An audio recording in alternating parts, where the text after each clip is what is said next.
Hey, hey. All right, guys, welcome back.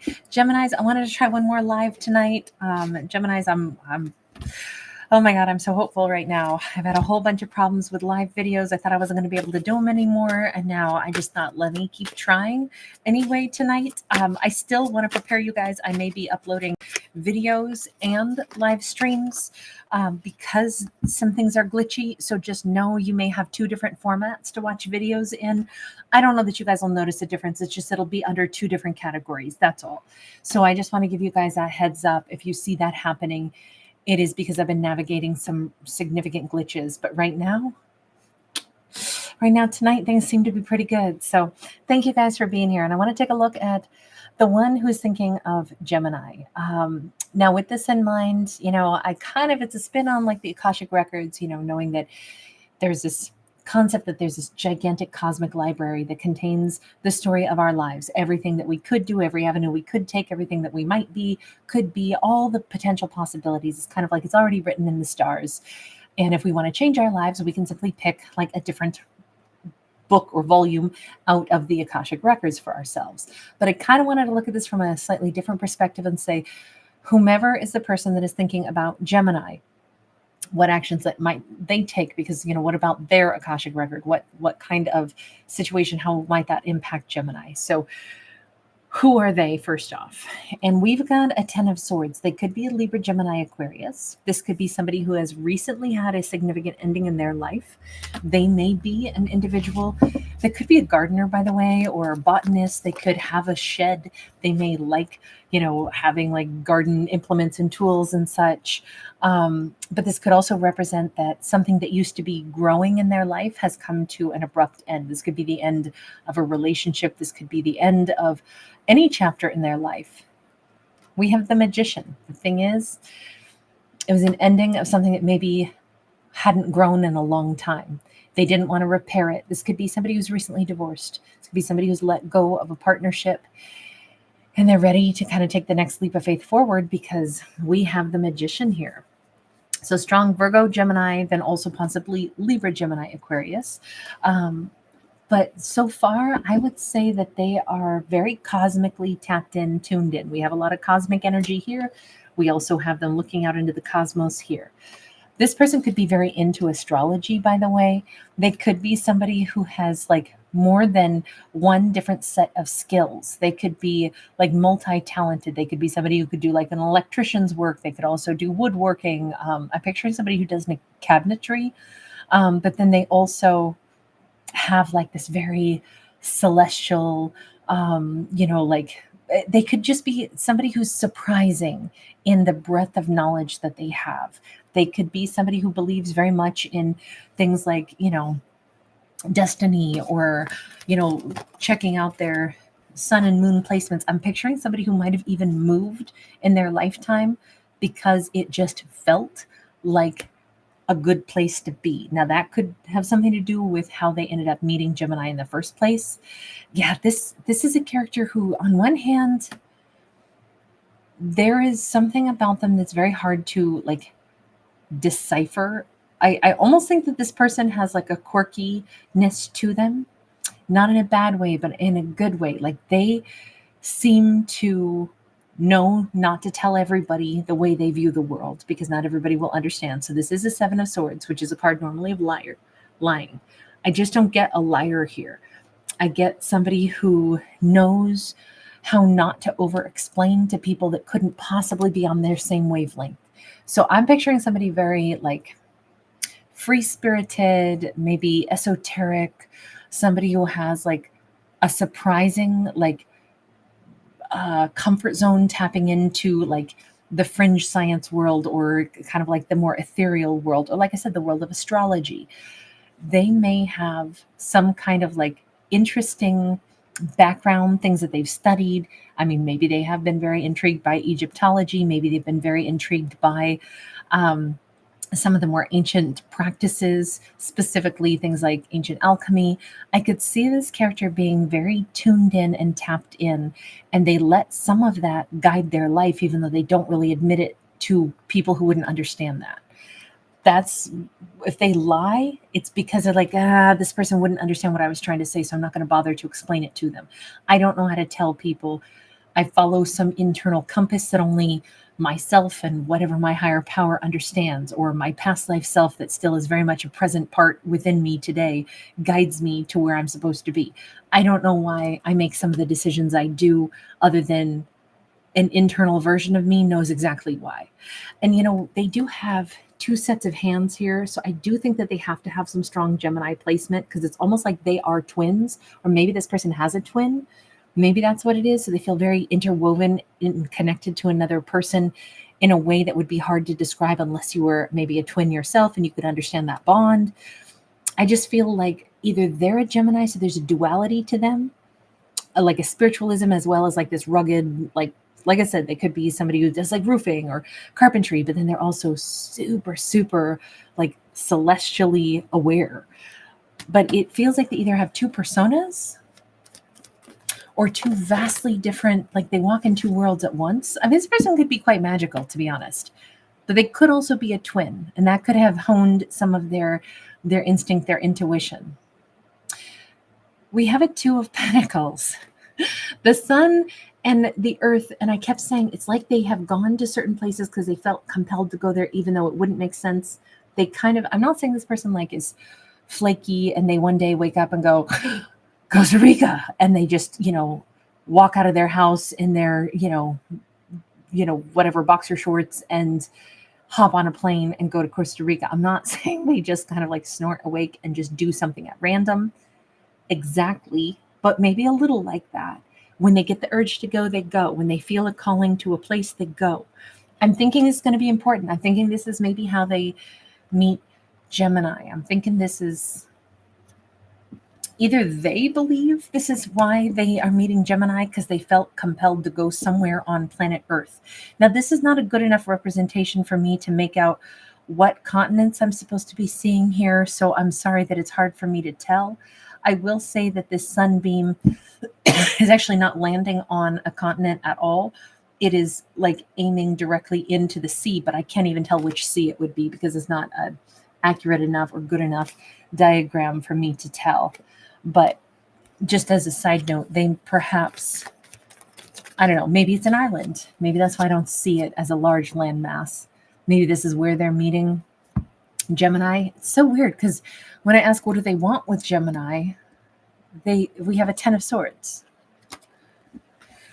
They want to get a tattoo from Gemini. Is Gemini a tattoo artist? Hi, Kims. Good to see you, babe. We have the moon. There's something hidden, and we have this. It's almost, the second wolf is almost hidden, but there's a black wolf here and a white wolf over here. There's something about Gemini. I don't know that I think this is somebody who's like, what do I want with Gemini? Well, I want to end stuff with Gemini so I don't talk to them anymore and I can keep things secret. I don't see that at all. We have a Two of Wands.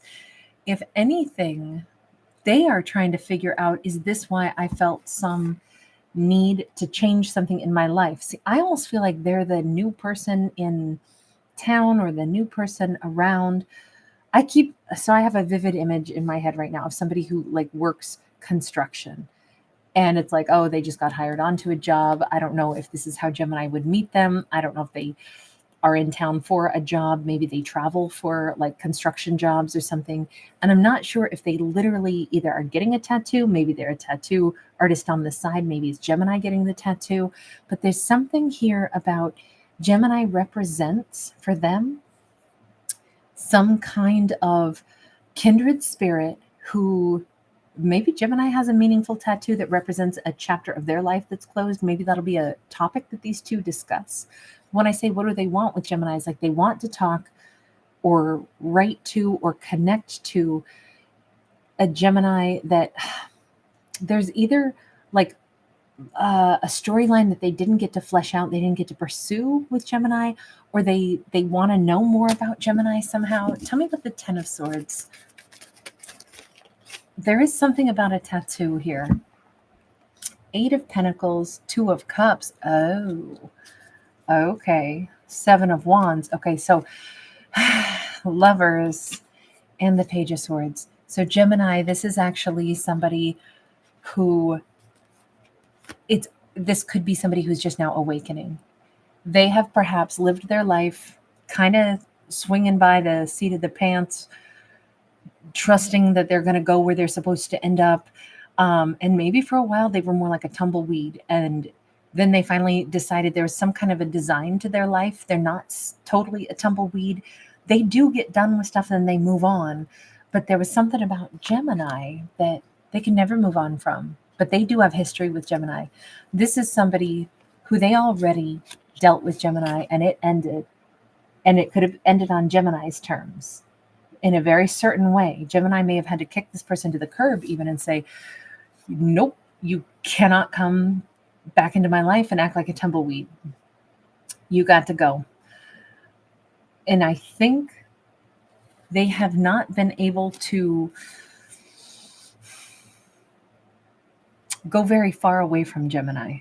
They've been gone for a while, but for some reason, everything else they don't have much attachment to. To Gemini, they have a big attachment. To Gemini, this is something that I think I don't even know that Gemini said you need to go work on yourself, you need to go find yourself. I just think Gemini cut them out of their life. And yet they couldn't cut Gemini out of their mind. It's somehow Gemini just belongs in their skull. Gemini belongs in their heart. Gemini has stayed in every breath they take.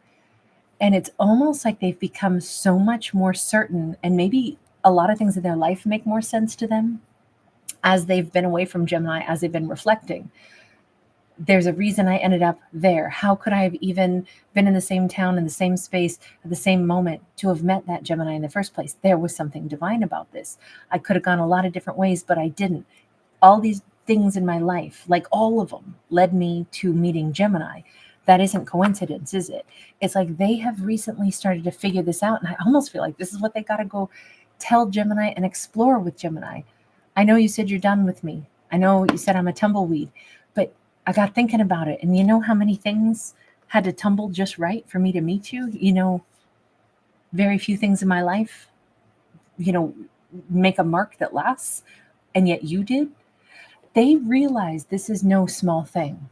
This is not some forgettable, and they might have even tried to block Gemini out of their mind. They might have really tried, and it just doesn't work. In fact, I think that their connection to Gemini has grown. It has grown,